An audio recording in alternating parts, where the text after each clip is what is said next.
ગરમીમાં એક ગ્લાસ આવી ઠંડી ઠંડી મસાલાવાળી છાશ પીવી છે? એકદમ સિક્રેટ રેસીપી છે, ચાલો બતાવું. તો મસાલા છાશ બનાવવા માટે આપણે સૌપ્રથમ છાશનો મસાલો બનાવી લઈશું. તો તેની માટે મેં 1 કપ જેવા ધાણા લીધા છે. સેમ માપમાં મેં 1 કપ જેવું જીરું લીધું છે. 4 મોટી ચમચી આપણે અજમો લેવાનો છે અને તેની સાથે 3 મોટી ચમચી આપણે મરી લેવાના છે, આખા મરી લેવાના છે. હવે આ બધી જ વસ્તુને આપણે સ્લો ગેસની ફ્લેમ ઉપર થોડીક રોસ્ટ કરી લેવાની છે, જેથી આ બધી જ વસ્તુની અંદર ભેજનું પ્રમાણ હશે તે બધું જ નીકળી જશે. વધારે પડતા આપણે આને નથી રોસ્ટ કરવાના, માત્ર 5 મિનિટ માટે સ્લો ગેસની ફ્લેમ ઉપર થોડુંક રોસ્ટ કરી લઈશું. તો માત્ર 5 જ મિનિટની અંદર આપણા ધાણા, જીરું, અજમો અને મરી થોડાક શેકાઈ ગયા છે અને એકદમ ક્રિસ્પી થઈ ગયા છે. હવે આ સ્ટેજ ઉપર મેં એક જોડી ફુદીનાને ધોઈ અને ઓવરનાઇટ માટે સૂકવી દીધો હતો પંખા નીચે.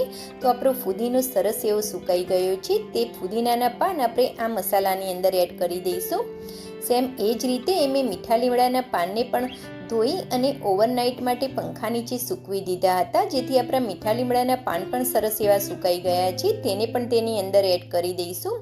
આ બંને પાનની અંદર થોડુંક બી ભેજનું પ્રમાણ હશે તે નીકળી જશે. થોડાક 1 મિનિટ માટે આપણે સ્લો ગેસની ફ્લેમ ઉપર થોડાક શેકી લેવાના છે. તો હવે માત્ર 1 થી 2 જ મિનિટની અંદર આપણા બંને પાન પણ સરસ એવા ક્રિસ્પી થઈ ગયા છે. ફુદીના અને મીઠા લીમડાના પાન પણ સરસ એવા ક્રિસ્પી થઈ ગયા છે.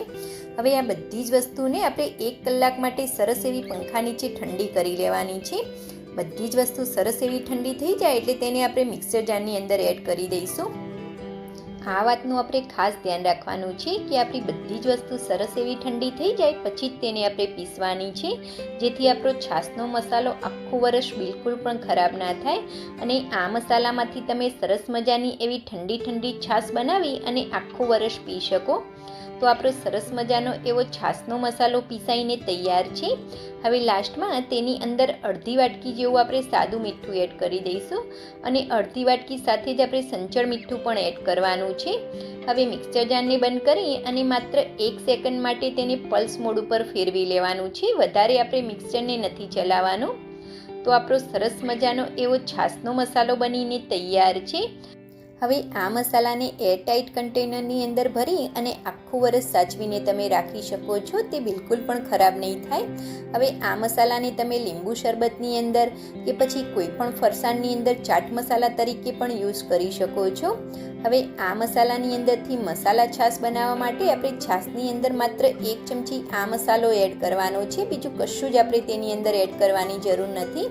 મસાલાને આ રીતે સરસ એવો હલાવી અને છાશની અંદર મિક્સ કરી લેવાનો છે.